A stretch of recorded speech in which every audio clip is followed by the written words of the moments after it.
Yes academy में स्वागत है। मैं नवीन कुशवाहा। आज हम भारत के भूगोल में देखेंगे पठार। भारत के जितने भी पठार के ऊपर से क्वेश्चन पूछे गए थे वो हम एक करके देखेंगे। अगर वीडियो में नए हैं तो चैनल को सब्सक्राइब करिएगा, बेल आइकन दबाइएगा और अगर वीडियो अच्छा लगे तो शेयर ज़रूर से ज़रूर करिएगा।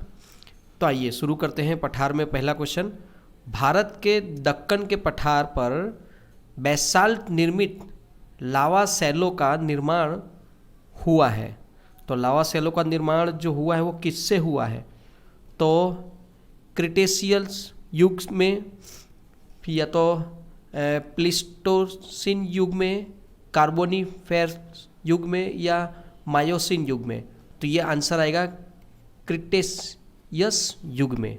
ठीक है दोस्तों, याद रखिएगा कि ये कह सकते हैं कि हम ये दामोदर, सोन, महानदी और गोदावरी जो बेसिन है, जो कोयले के बेसिन हैं, वहाँ की ये बात हो रही है। ठीक है। नेक्स्ट, मेघालय का पठार। मेघालय का पठार भाग किसका है? हिमालय श्रेणी का, प्रायद्वीपीय खंड का, पूर्वी घाट पर्वतों का या सतपुड़ा श्रेणी का? तो ये होगा प्रायद्वीप का। मेघालय की बात हो रही है। ठीक है। तो मेघालय का पठार प्रायद्वीप पठार का विस्तार है। यह भ्रंश के कारण प्रायद्वीप भाग में मालदा गैप के बारे में बताया जा रहा है। ठीक है। तो आंसर आएगा प्रायद्वीप खंड का मेघालय पठार।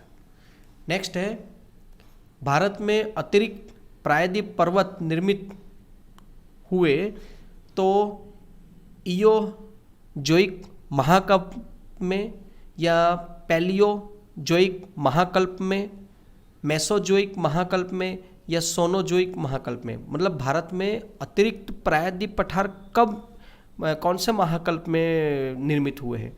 तो ये कब हुए हैं? तो ये हुए हैं सेनोजोइक। याद रखिएगा, सेनोजोइक। नेक्स्ट देखते हैं, दंडकारण्य भारत में किस भाग में स्थित है? दंडकारण्य भारत के किस भाग में स्थित है? उत्तर, पूर्वी, मध्यवर्ती या पश्चिमी? Question number 4। तो यह है मध्यवर्ती। कहाँ पर है? मध्यवर्ती। मतलब भारत के मध्यवर्ती भाग में स्थित है। ये कह सकते हैं कि उड़ीसा, तेलंगाना, महाराष्ट्र, आंध्र प्रदेश, ये छत्तीसगढ़, ये का जो ये एरिया है, इसे दंडकारण्य एरिया कह सकते हैं। ठीक है। नेक्स्ट क्वेश्चन है 5वां, कौन सा पठार अरवल्ली तथा विंध्य पर्वत श्रेणी के बीच पड़ता है?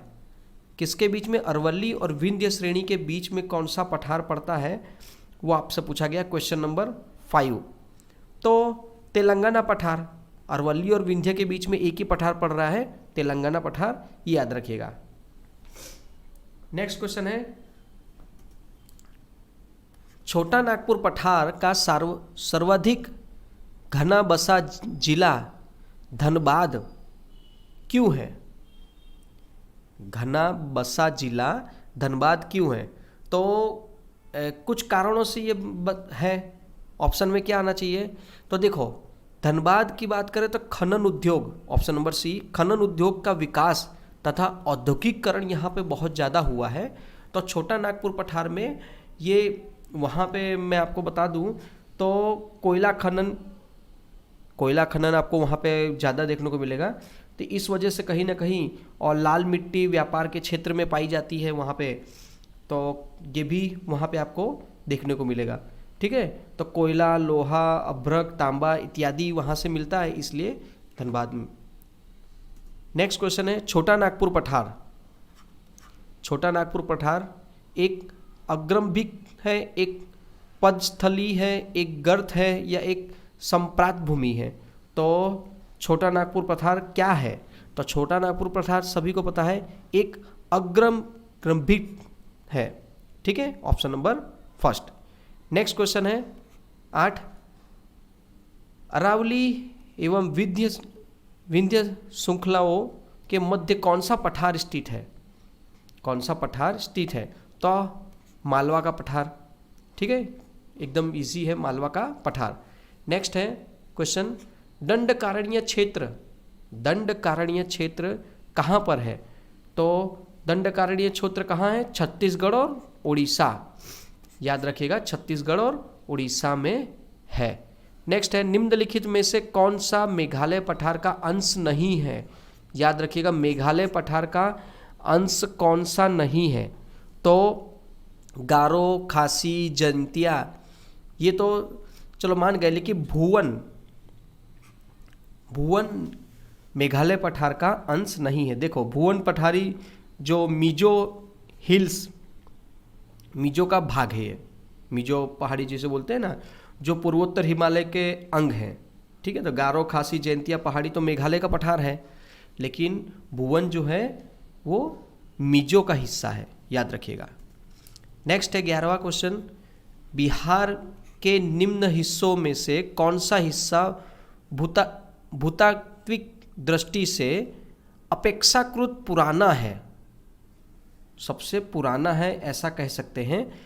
तो एक ही इनमें से ऑप्शन है, वह है खड़गपुर पहाड़ियाँ। खड़गपुर पहाड़ियाँ, क्योंकि खड़गपुर पहाड़ियाँ है ना धारवाड़ क्रम की चट्टानों में है, जबकि रोहतास और पठार विंध्या क्रम की चट्टान, उत्तर पश्चिम पहाड़ियाँ तृतीय क्रम की उत्तर गंगा बेसिन में पाई जाती हैं, इस तरह से कह सकते हैं हम, ठीक है। तो ये कुछ हम पठार के बारे में देखे हैं। अगर वीडियो अच्छा लगे तो ज़रूर से ज़रूर शेयर करिएगा। नमस्कार।